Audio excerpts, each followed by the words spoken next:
This man, this single United States senator, this single ignorant backwoods hillbilly rube from West Virginia is holding the agenda of a president hostage. It's practically an act of domestic terrorism, by God. At least that's the media framing of it. Odd when it was this single senator holding the entire agenda of a president hostage. It was a celebrated act of patriotism and courage. Funny how that works, isn't it? The important thing that they're missing in both instances is that, quote unquote, just one senator is just one out of 51 senators, which in a Senate with 100 members constitutes what they call a majority. See, that's how it works when one of the houses of Congress refuses to go along. It's a system of checks and balances that was put in place by the founders for situations and days and tyrannies inbound, pretty much just like this one. As Orwell reminds us, if you want a picture of the future, imagine a boot stamping on a human face forever. Keep in mind, boys and girls, that if we want to avoid such a fate, the United States of America and the freedom of its citizens are the last bastion of defense against that boot stamping on a human face forever. The opinions expressed by the Reverend are his own and no one else's on the planet. Not friends, not foes, not supporters, not detractors, not sponsors, and certainly not employers. They have been adjudicated thought crime in all jurisdictions. Consider yourself warned. They are coming from the heart. They are guided by the mind. They are guaranteed to choke you with a big, fat dose of the truth cock. Ladies and gentlemen, welcome back. It is time once again for the Sunday sermon. I swear, man, it just never ends. Taking it off with the bumper music. Let's see where the fire is. Everybody in for the drum roll. Yes. Gonna get this sucker rolling as we always do. Kicking out the jams with a little band called Red Deserts from the smoldering embers of a once great city of Minneapolis, Minnesota. The name of the track is Older, No Wiser, because every week I do this, I get a little bit older, and every week you guys get to decide if I've gotten any wiser. Some weeks I do better than others. I think we have just about straightened out the Wi-Fi situation. We'll see how that progresses as time goes on. Real quick roll call. We got Brother Joel on board. My beloved Oksana, Sergey loves you too. Mwah. Oh, yes. You were beautiful as always. Hondo Wade on board. Bill and Sarah on board. Good, man. Glad you guys made it out. Happy to see you here. Who we got? We got OG Reverend Ranger Dennis Weimer on board. And, of course, the mighty Stone. Mike is here. Steve Jetton on board. My beloved. Oh, look at this. Oh, my sweetheart has decided to join us. Maybe a bad time, honey. I'm just letting you know right now. Oh, wait a minute. 6 years. You're used to this. Don't worry about it. Dennis Weimer on board. Shoot. What? Wow. Okay. So that was unexpected. Hi. How are we doing? Facebook Live. This young lady right here is my favorite leftist on the planet. And I say that without a shred of reservation. Jude, I have known for 34 years now. 34 fucking years. Yeah, I said it. It's all right, hon. I'm not going to call you out. When I met her, she was 4. Yeah, that's what's going on here. I don't know, something. But yeah, just to show you that I don't live in an echo chamber, she is not only ideologically... She is not only my ideological polarity, she is an award-winning film producer and does some really, really amazing things on that side of the equation. Look, man, I can't say enough good things about people with talent, and I'm fortunate enough to have some people like that in my circle. So it's a good thing. It's a good thing. Anyway, and she also likes to refer to me as her only known anarchist friend that actually goes Christmas shopping. I think that's a long time running joke between the two of us. We got the beautiful Miss Emmy on board.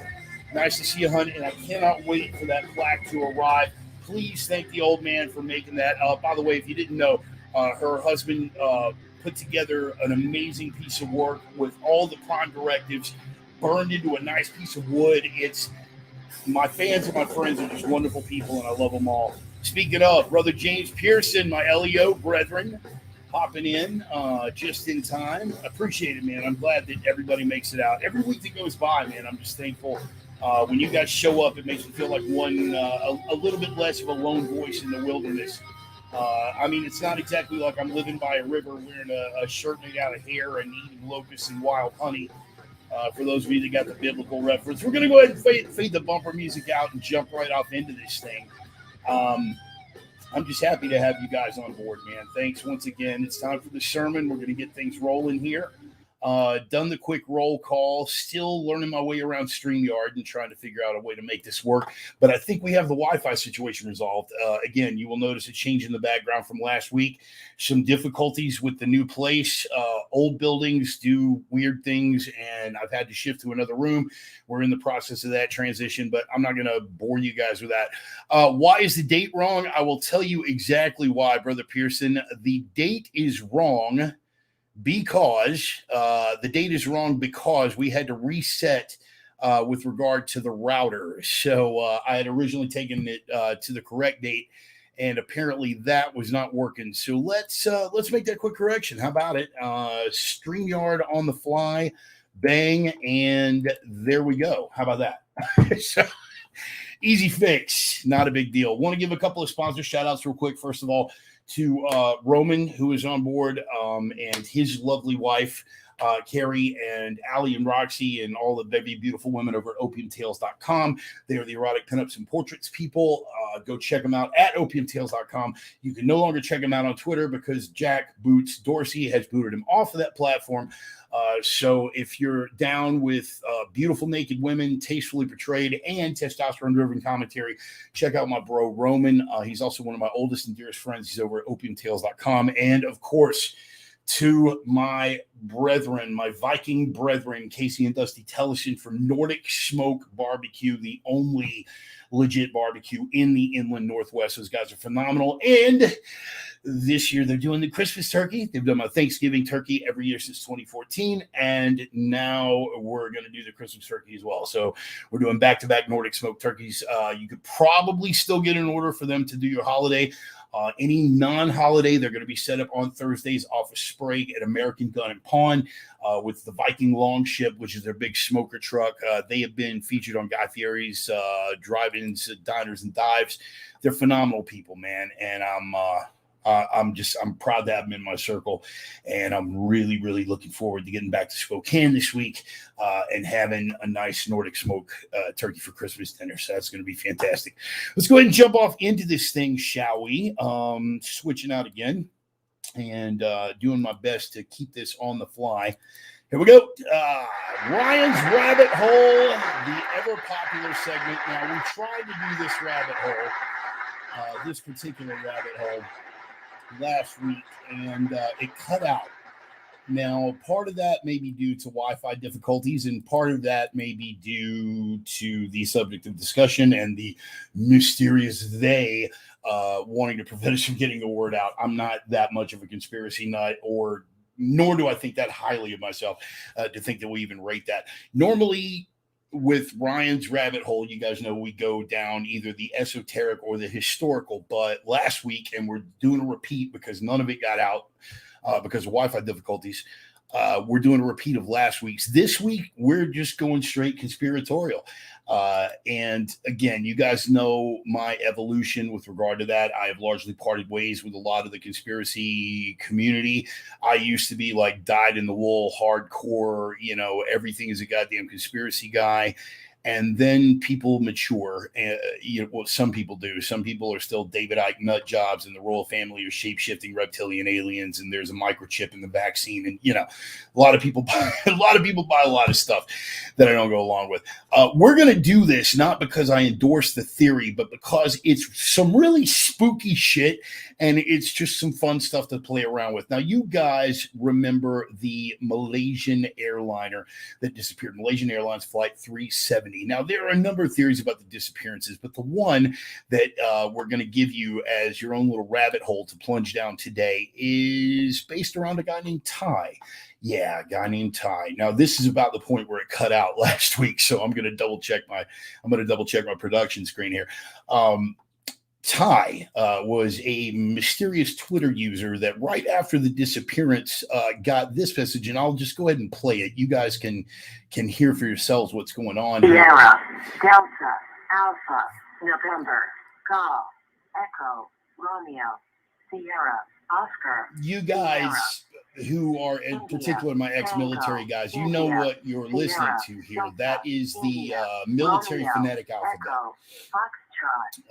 Every letter is assigned its own word just for clarity in communication.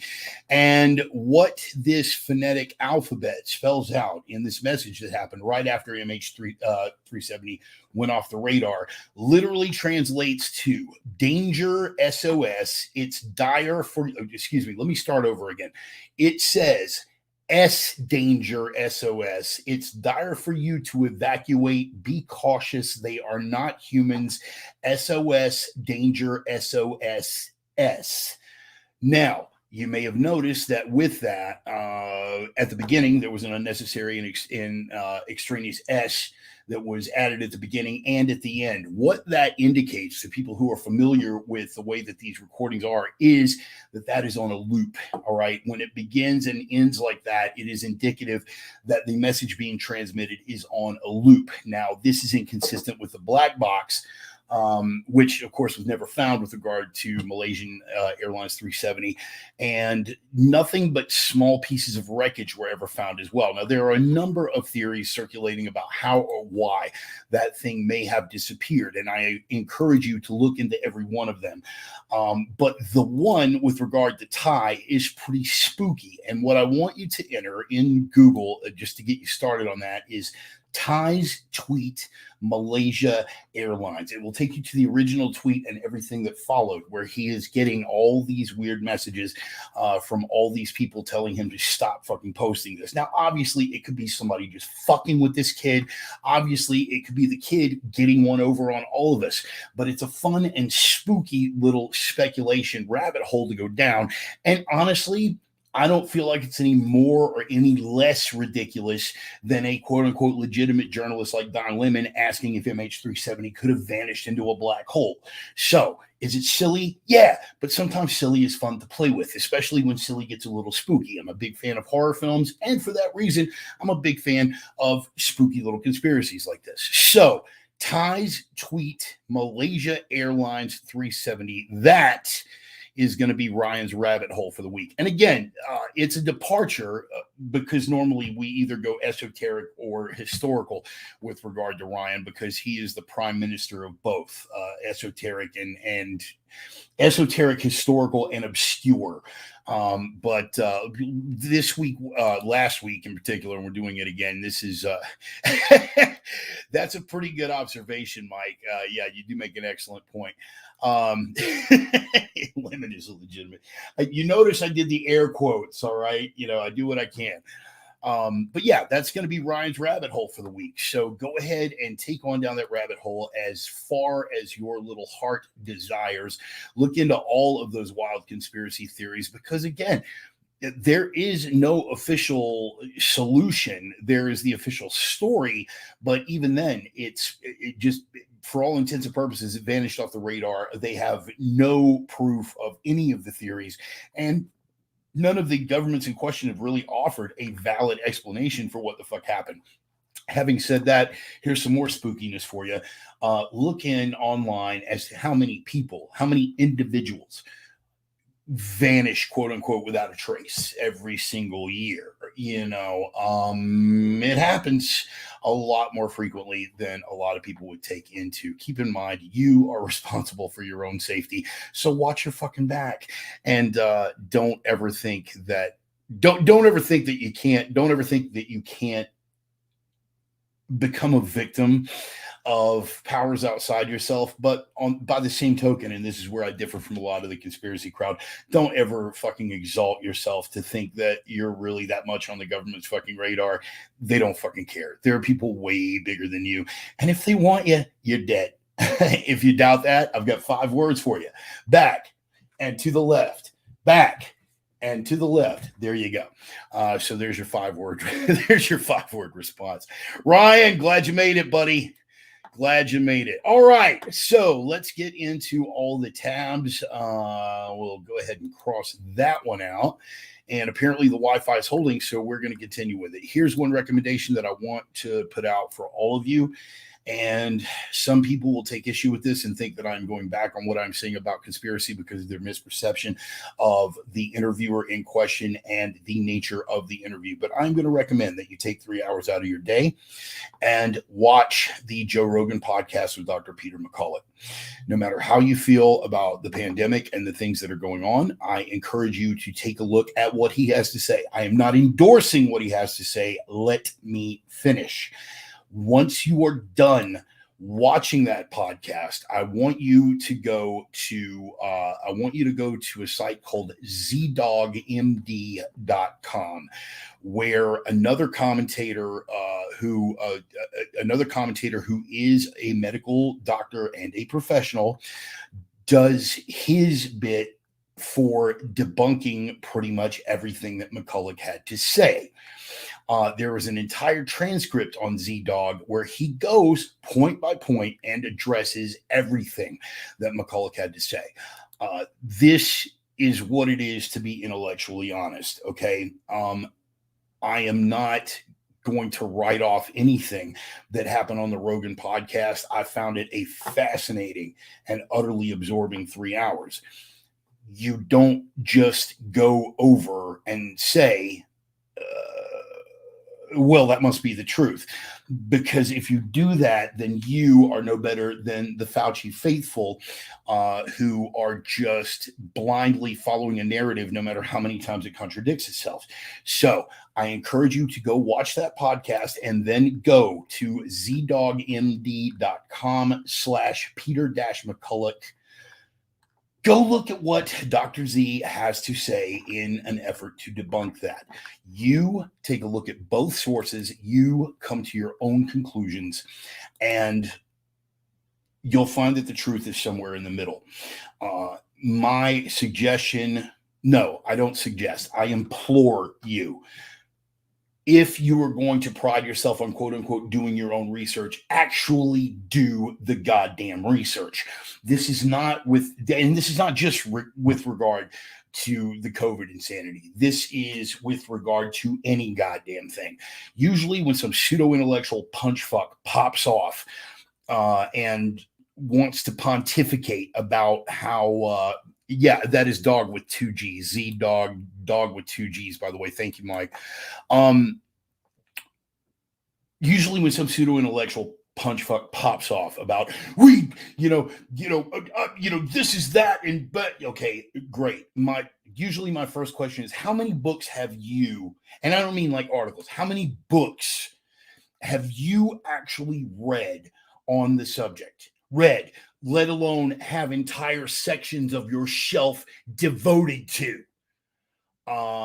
Right. You didn't read shit. You heard something from Stelter or that fucking Mad Owl guy, and you decided to roll with it. Now, if you heard something from that Rogan guy and decided to roll with that, guess what? You're the same kind of intellectually dishonest prick. Okay? So, if you are going to step up and thump your chest about doing your own research, fucking do the goddamn research. I don't think that's too much to ask of anyone on either side of the equation. I think that's entirely fair. And in the interest of intellectual honesty and ideological consistency, I got to recommend both sides. Take a look at it. I think you'll find both of them fascinating. I think you'll find both of them informative. And I think that you will come to your own conclusions, which of course will be affected by your biases. And once again, we're back to square fucking one. All right. So now that I've recommended that, from the holy fuck, I can't believe they're doing this department or /13do50, but not on Realty websites department, Realtor.com and Redfin have removed crime data on listings. This is part of an equity push. Again, this is how it's being sold to us. Realtor.com and Redfin are both very prominent realty websites. And if you have been to Realtor.com before, you know that when you are looking at a property, you can look online and they will have crime statistics about the particular area.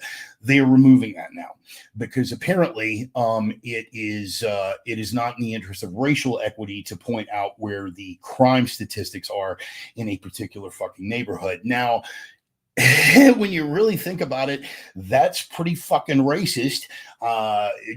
You know, on the one hand, that's pretty fucking racist. You're just assuming that a high crime area must have black people living there, which would be supported by the FBI statistics in the Uniform Crime Report and, you know, Department of Justice. But again, holding them to their own fucking standard, why do you feel the need to remove the statistics? In fact, what they are doing is you are going to have to do a lot more research on your own, which, you know, is not such a bad thing.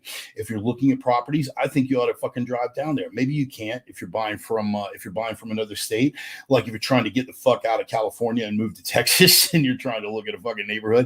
If this keeps Californians from moving to Texas, fucking good. Problem solved. Stay home. Don't come. Thank you. All right, cool. And I'm going to step down off of my soapbox there. But yeah, Realtor.com and Redfin have both removed crime statistics from their listings because apparently the safety of your family plays second fiddle to the feelings of historically marginalized people. Yada, yada. Okay, moving right along from the holy shit, couldn't have seen that coming department. This just in, and this was contributed just before we went live by my buddy Kurt Voigt up in the leftist enclave of Seattle. Senator Elizabeth Warren. You hate to see it. You really just hate to see it.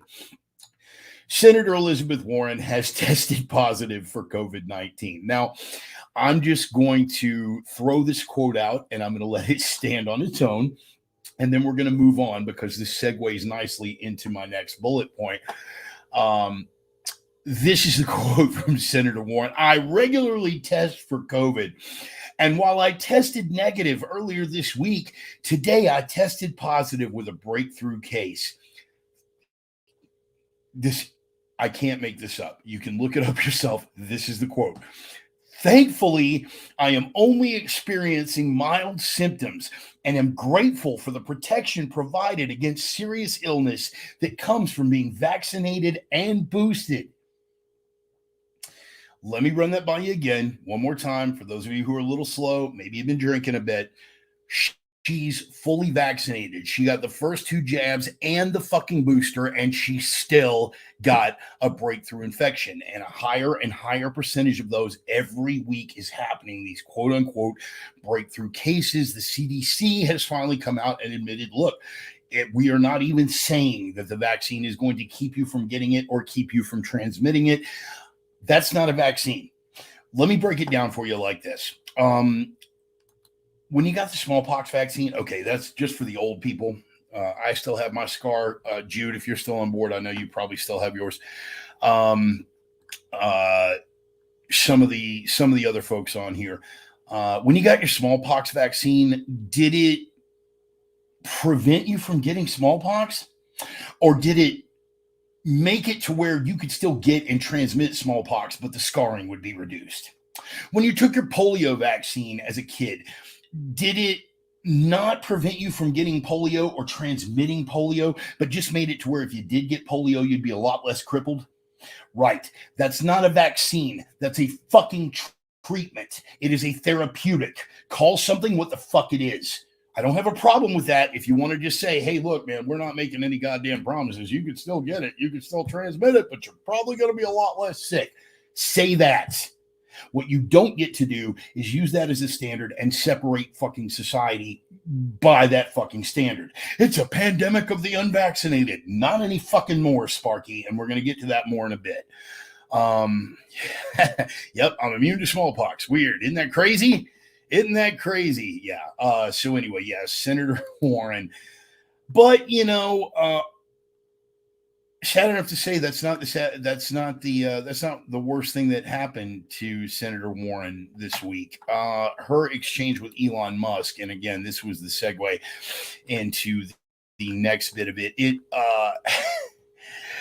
She spent literally thousands of dollars, and these are dollars spent from her campaign contributors trying to raise money on the back of a fight that she picked with Elon Musk. Now, look, guys, full disclosure, you guys know that I have two man crushes on the entire planet. One is Vladimir Putin. The other one is Elon Musk.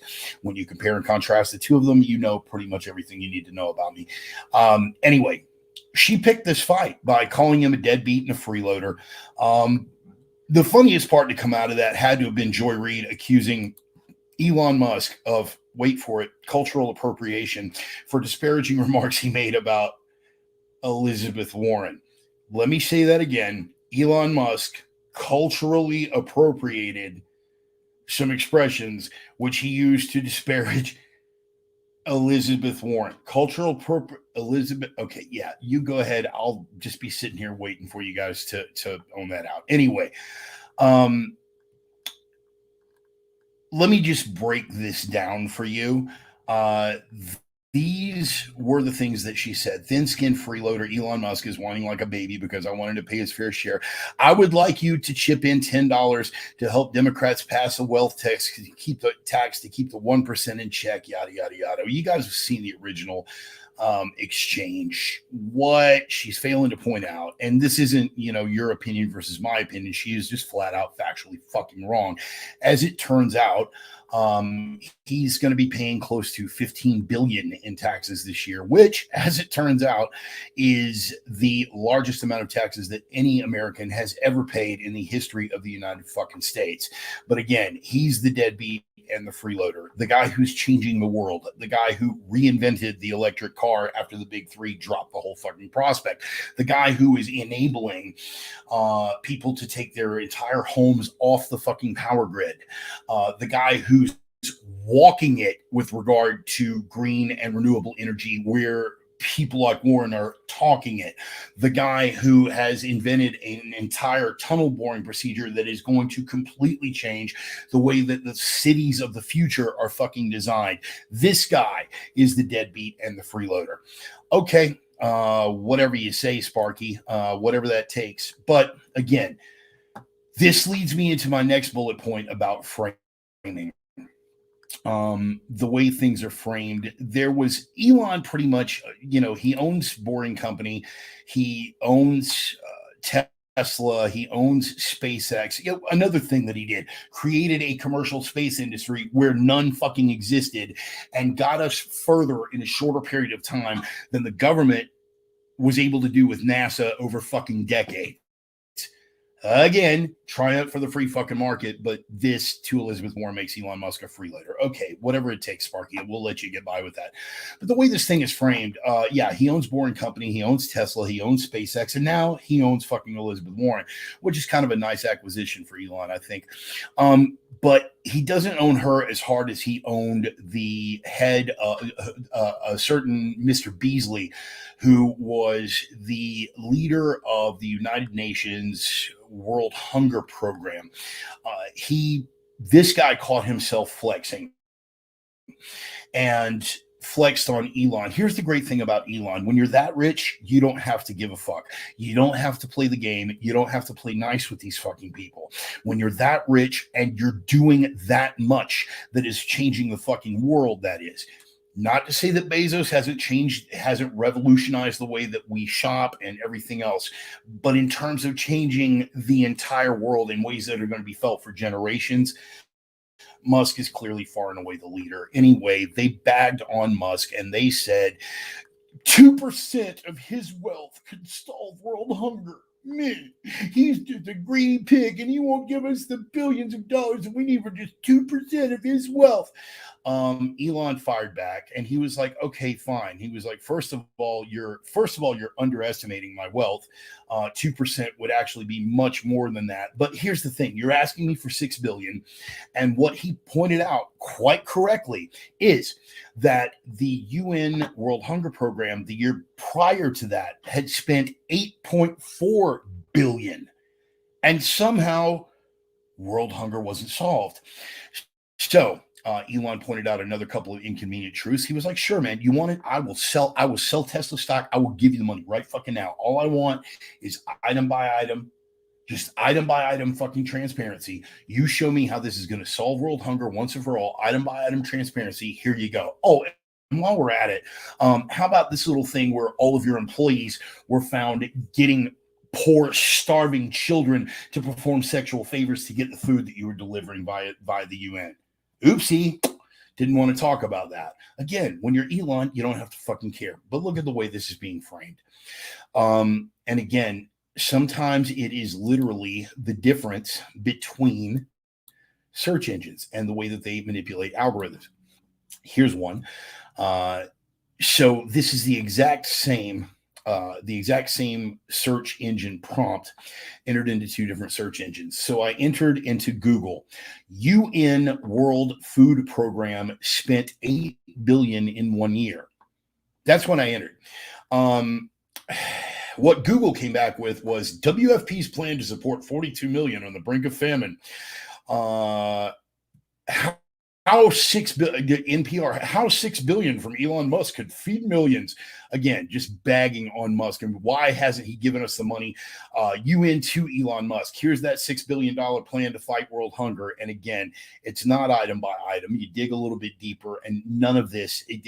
First of all, there's no transparency. Second of all, it's 6.6 billion that won't end world hunger. They spent 8.4 the year before, didn't end fucking world hunger. Again, it's all in the way that it's being framed. I entered the exact same thing into DuckDuckGo. UN World Food Program spent 8 billion in 1 year.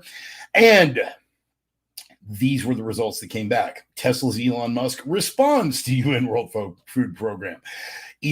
New York Post, Elon Musk is right. World hunger can't be solved with $6 billion. And again, just the way that it's being framed, the difference between search engines, UN Food Aid from Reuters, again, just a little bit further down, UN Food Aid hits 20-year low as hunger soars. And they said that they need 4.1 billion for the 2009 budget. 4.1 billion. So again, this is not anything new. They spend the same, billions of dollars every fucking year. They're not ending world hunger. It is all a fucking ruse, and it is all in the framing. So, speaking of framing, let's try this. Because again, propaganda is all about framing. Here's one. Total departure, because I did promise you guys something about a doomsday glacier. This is from Penn Live, Patriot News. This is a Pennsylvania news outlet, Nation and World News, and from the 17th, so so just 2 days ago. My liquid enthusiasm. Doomsday glacier. Giant Antarctica ice mass could collapse within 3 to 5 years. First of all, most people won't read past the headline, but if we get a little bit thicker in, the rapid deterioration of Thwaites Glacier, the widest glacier on Earth and one of Antarctica's largest, could result in the ice shelf's total collapse within a few years. Again, climate catastrophe, cascade of glacial collapse, yada, yada, yada. What they don't bother to mention is that they said the same thing about the Larsen ice shelf, which did break loose and plunge into the fucking ocean. And the sea level rise was a monumental, are you ready for this? Brace yourself. I hope you have your life jackets on. 2 to 5 millimeters. Let me say that again for those of you who are a little slow or vote Democrat. 2 to 5 millimeters globally. 2 to 5 millimeters. The entire chunk of the Larsen ice shelf that broke loose. And of course, they continue with that. After the Larsen ice shelf broke loose, they came with Discover Magazine, came with another article talking about the next one. The shattering of Larsen B shocked scientists, and no one had previously realized that an ice shelf could disappear so quickly. And again, they were talking about the Ross ice shelf, which was right behind Larsen. And if the Ross ice shelf breaks loose, are you ready for this? Global sea levels could rise. God, man, I don't know if I'm ready for this. It's the moment that I prayed for. It's the world ender. If the Ross ice shelf breaks loose, and it's calving right now, but if the entire thing breaks loose, it will cause a global sea level rise. Are you ready for this? Brace yourself. 22 millimeters. Yeah, 22 millimeters. But that's not the framing.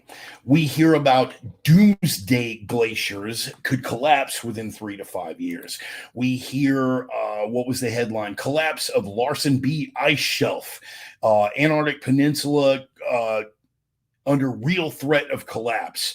Larsen C ice shelf. Imminent collapse of a portion of Larsen C ice shelf. Hammers. This is year by year.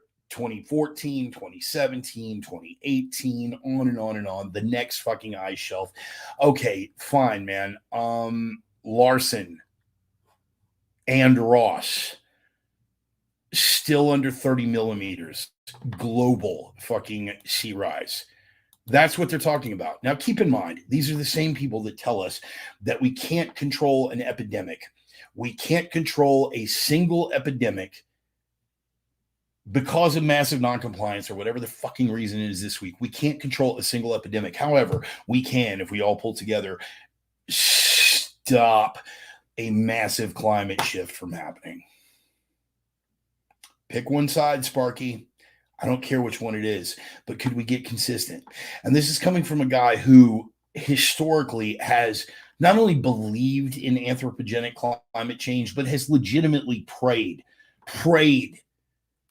fervently prayed and openly masturbated to the concept of a world ender, whether it was an ice shelf sliding in and flooding the coastal cities, or whether it was an airborne filovirus that made people die in the streets and bodies stacked like cordwood bleeding out of their eye sockets. My God, I have prayed for such a thing.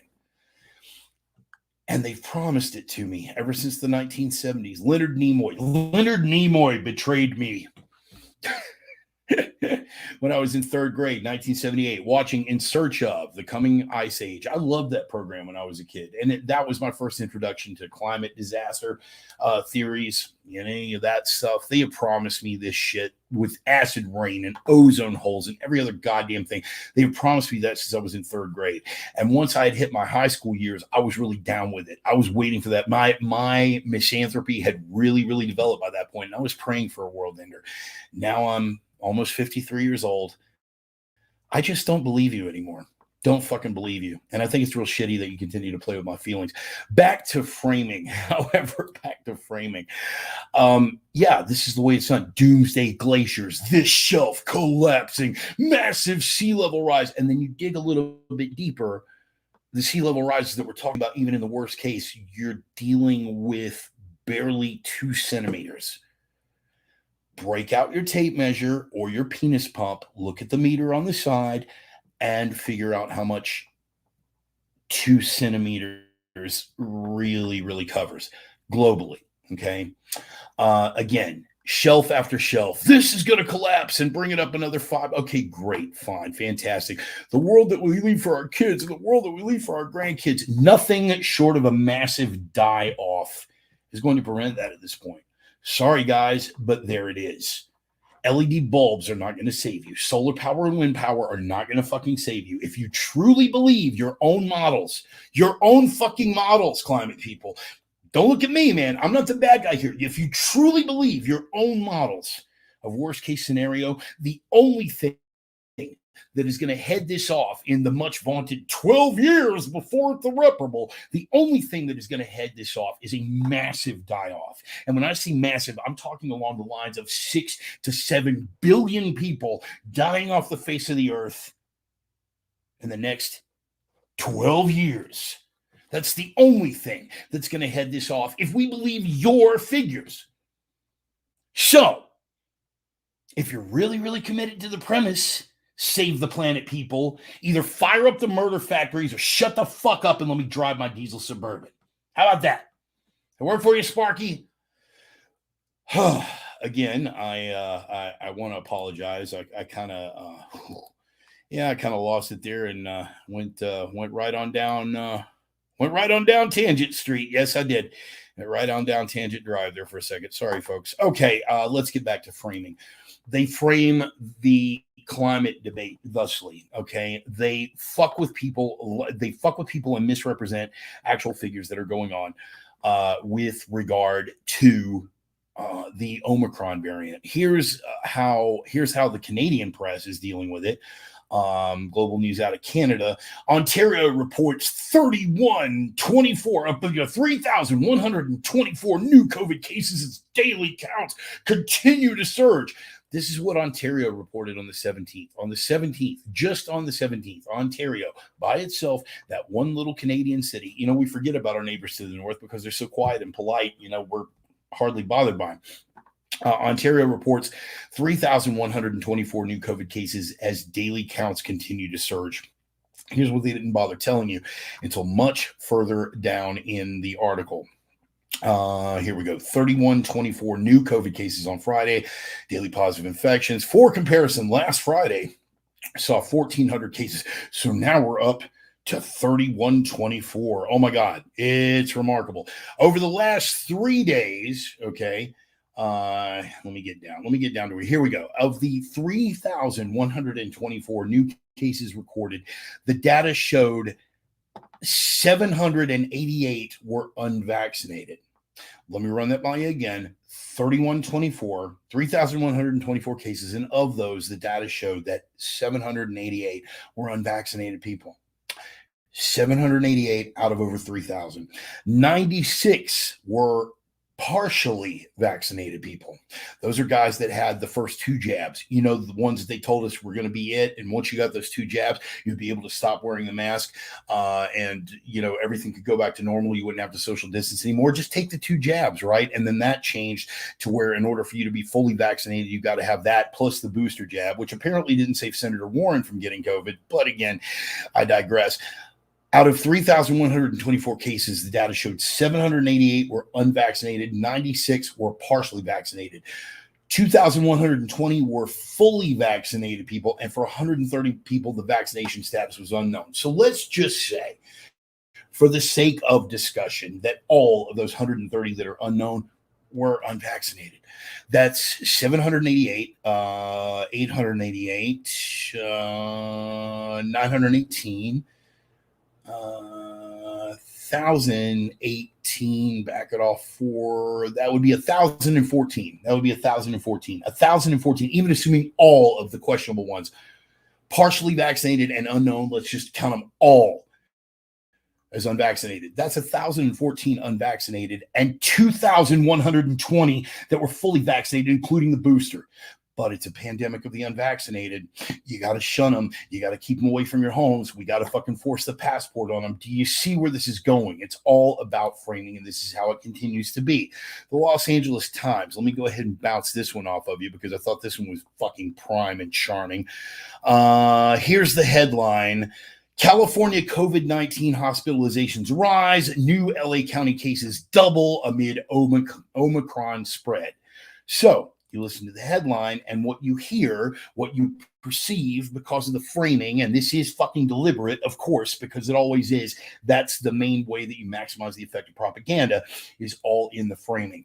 Again, let me read that headline. California COVID-19 hospitalizations rise. New LA County cases double amid Omicron spread. Okay. So the cases, in fact, did double because people are testing positive for the Omicron variant, which is very, very virulent, by the way. It's contagious. It spreads very, very quickly. You cough, your neighbor's got fucking Omicron. Here's the great thing about Omicron. It's killed exactly fucking no one. Oh, wait, just to be fair, let's put it on a timeline. Fucking ever. Okay, just to be fair, let's put that on a global scale. Fucking anywhere. But the framing is, it's in 38 countries. It's in 39 states. Cases double every 2 days. My God, that sounds panicky. Wow. What if we had, say, pimple cough? The fuck is pimple cough? Pimple cough is something I just made the fuck up for the sake of discussion. But let's say that there's some stuff called pimple cough, right? And the worst symptoms that it gives you are, a breakout of acne that you haven't had since high school and a cough that won't go away for a week and a half. If you heard about that and you found out that pimple cough was in 38 countries and 39 states and cases double every day, you'd have that knee-jerk ass clench. You'd have it. And you'd be right to have it. And then you'd ask, how many people died from this shit? Oh, wait, no one, anywhere, ever. And suddenly it wouldn't carry the fear. Here's the way they framed it in the LA Times. Again, now this is LA Times. California COVID-19 hospitalizations rise. New LA County cases double amid Omicron spread. So what you're thinking is that it's Omicron that has doubled it up and put these people in the fucking hospital. It is not. It is far fucking from it. Hospitalizations are on the rise in California. You start digging deep and you start digging deeper into the article. Hospital cases are up. Hospitalizations are up. You ready for this? A whopping 12%. 12% they're up, which came to, are you ready for this, a grand total of 3,589 total patients in the state's hospitals, counting the ones that were already there and the fucking increase of 12%. You have 3,500 people in a city of fucking 9 million, 10 million in fucking Los Angeles, a 12% increase, right? Yes, cases are going through the fucking roof because Omicron is very, very fucking contagious. The symptoms are almost nothing, and it's killed no one. And the thought that it's putting massive amounts of people in the hospital is just something that isn't supported by the fucking information that's come out. Again, we come down to how it is framed. You've seen it in Los Angeles Times. You've seen it in all the fucking, and just entering in Google. And I didn't go through the trouble of DuckDuckGo here, but just entering into Google, Omicron cases double every 2 days. That's what I entered. Omicron cases double every 2 days. Okay. Al Jazeera, Omicron cases doubling at least every 3 days, according to the WHO. Reuters, Omicron cases is doubling in 1.5 to 3 days in areas with local spread. And then the third headline down. Are you ready for this? Omicron cases are doubling now. And we know that Omicron cases are in at least 39 countries. I think it's 42 now. 42 countries and 38 of the continental United States. We've identified Omicron variant. So Al Jazeera, Omicron cases doubling every 3 days. Reuters, Omicron cases doubling in 1.5 to 3 days, right? USA Today, Fauci says Omicron is raging through the world. Variant makes up nearly 3% of U.S. cases. Wow. Fear-mongering much? Raging through the world. Pimple cough. Pimple cough is raging through the world. I mean, it's killed no one ever, anywhere, but it's raging through the world, and we got to shut everything down. Do you understand how the framing is being used to justify a fucking power grab? Obviously, if you're listening to me, you probably understand that. But again, you're free to disagree, man. Fine. Maybe you look at this and you think to yourself, yes, it's all legitimate. They really care about public health. Okay. You're making the assumption that two organizations in particular are legitimately concerned about public health and not massive power grabs. And those two organizations, by the way, are you ready for this? The United States government and Pfizer Pharmaceuticals. Pfizer, who paid the single largest settlement in the history of the United States, by the way, in excess of $2 billion. That's billion with a B. $2 billion they paid. Why? For bribing doctors and concealing the results of tests that would have painted their products in a negative light. And for that, they paid $2 billion in fines, which, for perspective, amounted to about 3 weeks of their total sales. This is pre-vaccine jabs. So you're trusting them that it's all about public health. And you're trusting a United States government, and primarily a Dr. Fauci, by the way, who got everything wrong with the AIDS epidemic, who you can find this online. Do not take my word for anything. You can find this online, where he tried to suggest that people being in close proximity in a family environment, say an infected adult just being in close proximity to a child, could transmit AIDS. Look it up. This was Fauci in the 1980s. Look up the demonstrations. The gay community, talk to your gay friends, particularly your older gay friends, about how trustworthy Fauci is with the public health. I think they'll have some interesting perspective for you, because they're old enough to remember the fucking fear mongering, and they're old enough to remember where people were legitimately suggesting putting them in quarantine camps, for the sake of public health, like we need to do for the unvaccinated for the sake of public health. Am I saying COVID doesn't exist? I've never said COVID doesn't exist. Am I saying that COVID hasn't killed fucking hundreds of thousands of people? I have never said that COVID hasn't killed hundreds of thousands of people, including my best friend of 30 years, who I lost earlier this year, who passed his COVID to me before it went on to kill him. So don't tell me this isn't personal. It's very personal for me as well. I have lost people exceedingly close to me. I have lost one of the closest human beings I've ever had an interaction with, who gave me the very infection that killed him, and I survived. So don't tell me this isn't personal for fucking me. It's personal. Believe it. But unlike you, and I say you in a very general sense, you guys know, unlike you, I am not guided by emotions. I am guided by facts. The fact is, my friend, my best friend, was diabetic. That is the number one comorbidity. Number one. Diabetes and obesity, the two major comorbidities. So if you're not diabetic and you're not morbidly obese and you're not over the age of 80, this shit is not a fucking threat, no matter how you juggle the numbers, no matter what hashtag intellectual gymnastics you decide to do with this. The fact that I lost my best friend and that affects me very deeply on an emotional level doesn't change a goddamn thing. And no amount of framing is going to change that. Unfortunately, though, a lot of people are not as resilient. There are two sets of experiments, and I don't want to belabor the point. And thank you for that, Michael. Thank you. Again, we're still wrestling with it.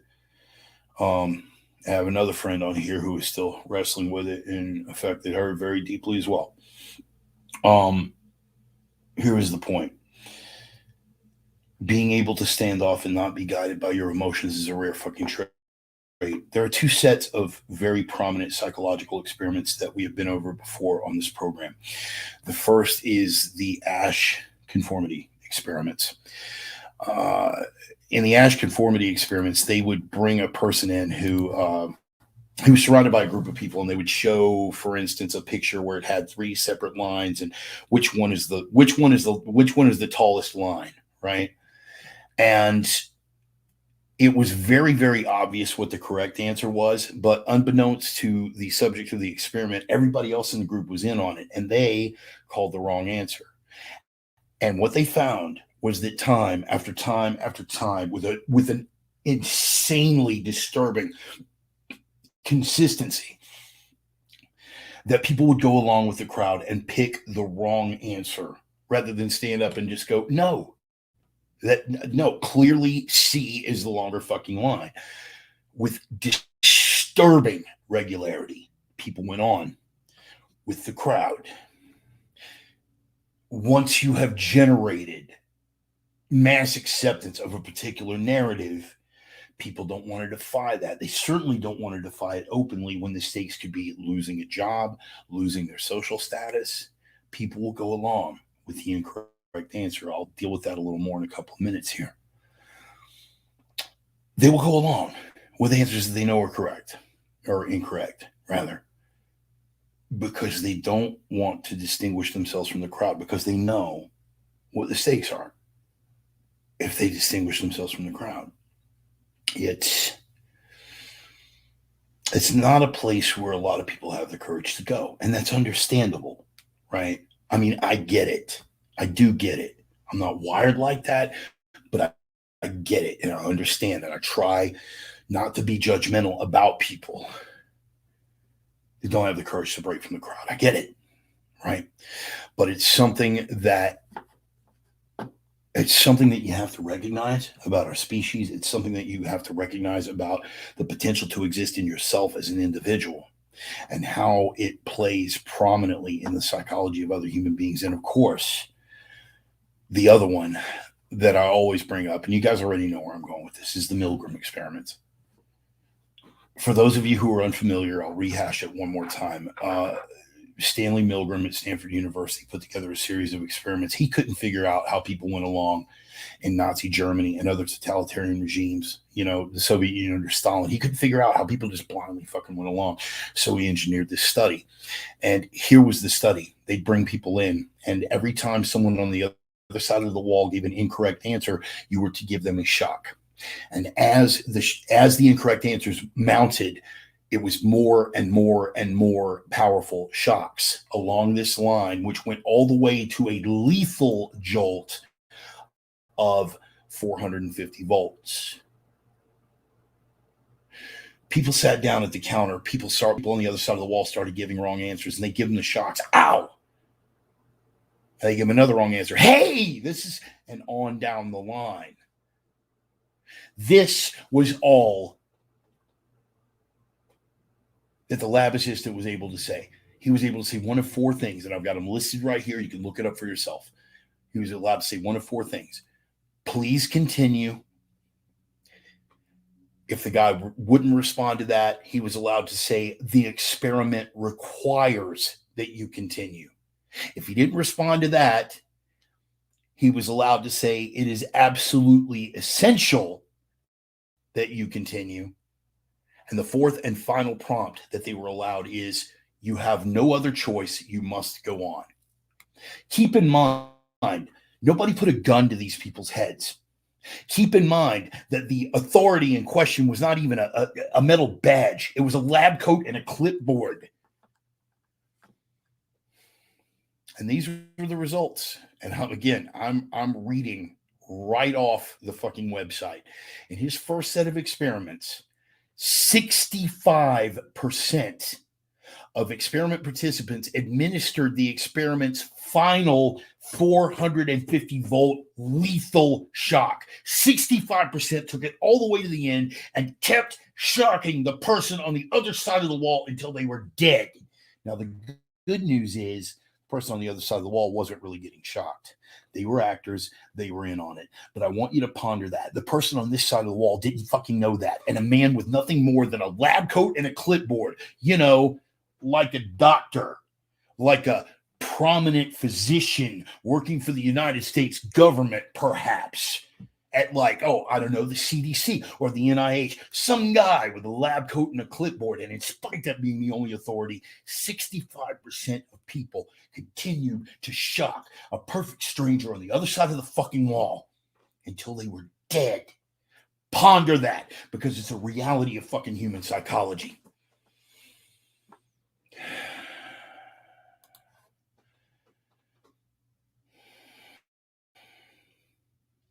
Menticide. It's a term that means killing in the mind. You prime a society by intentionally sowing fear. And once you have sown the fear, you don't just bring it all in at one time. You bring it in waves. Here's a wave, and now we're going to de-escalate a little bit. Give people a chance to fucking, calm back down again. But you hit them with contradictory reports. You hit them with recommendations that don't make any fucking sense. You hit them with blatant falsehoods, provable falsehoods. You shake them up. You put them under restriction. Then you back it back down. You give them a short period to chill the fuck out, and then you ramp it back up again. And the lies and the contradictions get even more fucking absurd as it progresses. And sooner or later, confusion heightens across an entire population. It's like a virus. The madness of crowds, whether it's Douglas Murray's book or the original from way back in the day, The Madness of Crowds, Popular Delusion, The Madness of Crowds, or Douglas Murray's The Madness of Crowds. Look it up for yourself. Menticide. It's a group psychosis. It's the thing that drives the Salem witch hunts. It's the thing that drives the Red Scare, leaving aside that McCarthy was largely borne out. Let's just push that to the side for a minute. But for the sake of narrative here, it drove the Red Scare.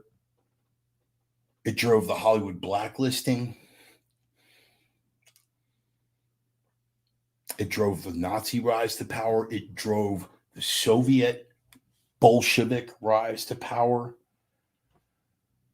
There have been many instances just in our adult life. That mass hysteria, Pol Pot, Year Zero, Mao, and the Great Leap Forward. That mass hysteria taking hold of a population of otherwise intelligent people. And if you think you're invulnerable, guess again, Sparky. Nor am I. Just as easy. I have my weak points. I have my biases, and if played too properly, I could get just as swept up. You have to maintain vigilance. So when they come at you with the propaganda, when they come at you with the framing, it's your responsibilities. We said very, very early, no matter which side of the fence you're on, no matter which side your biases are on, if you're going to thump your chest about doing your own research, fucking do the goddamn research. I'm not your guru. How many times have I said that on the sermon before? You guys already know. I'm not your fucking guru. You fact check every goddamn thing that I have to say. Because anyone who's telling you that it's my way or no way, walk away. My way is the only way, walk away. That's me. That's your tactical instructor. That's your college professor. That's your trusted podcaster and influencer.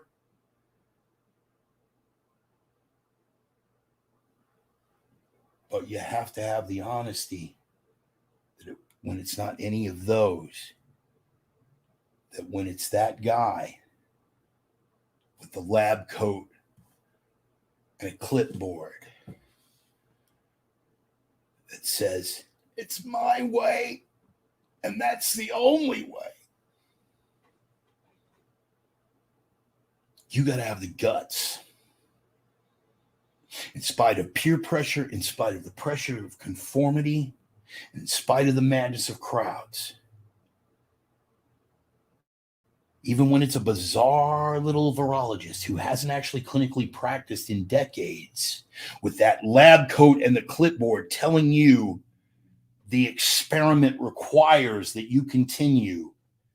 It's a nice way of saying my way is the only way. And at that point, it's up to you to walk away. I am the Reverend. That is the gospel. That's all we got time for. I'm only 3 minutes over this week. I think I'm doing pretty well. It seems to me that we have gotten through this entire thing without any Wi-Fi difficulties. I appreciate you guys being here. I appreciate you guys showing up. You may agree, you may disagree, you may fire things off in the comments, whatever you want to do. If anything that I brought to your attention is new information, or it influenced your way of thinking, or changed your worldview in any way, or if you just found it an entertaining way to pass an hour, I'm going to pass around the digital collection plate. You guys can drop me a little bit of coin. I'm on Cash App. I'm on Facebook Pay. I'm on all that, kind of stuff. Zelle. What are the other ones? Venmo. I'm on pretty much everything. If you guys want to throw me a little coin, and if you don't, that's cool. If you can't, that's cool. But here's one thing you can do for me. If you don't want to throw me any coin or can't throw me any coin, you guys can spread the word about the program. Talk to people about it. Tell them, hey, man, this fat, toothless, old cripple, just a crane operator with some opinions, gets on and rants and raves for an hour every single Sunday. Turn them on to the sermon. If they're a like-minded or kindred spirit, maybe they get something out of it, man. Hopefully they will. Hopefully we can build the audience, build the family, and have more people taking care of each other and taking care of themselves. But as always, remember the prime directive. You guys know this. Always strive to be the signal, not the noise. To be the light in a world full of darkness, and always, and this is the iron rule, to be that strength in a world full of weakness. Who knows what beauty has died out of the world for want of the strength to survive. Sorry, man. My little tribute to old Bruce Lee films, man. Whatever you want to do. Anyway, wow, man. Hey, I appreciate you guys. Thanks, as always, for your support, for your comments, for your criticism. Mostly for your criticism, because I revel in that shit. If my ideology can't hold up in the face of scrutiny, I don't deserve to have it. Words to live by. So thanks for being here. Again, for the new faces that made it on and they're checking it out, glad to have you on board. Hopefully you guys make it back next week. Thanks again for your support, man. Just remember, follow the prime directives.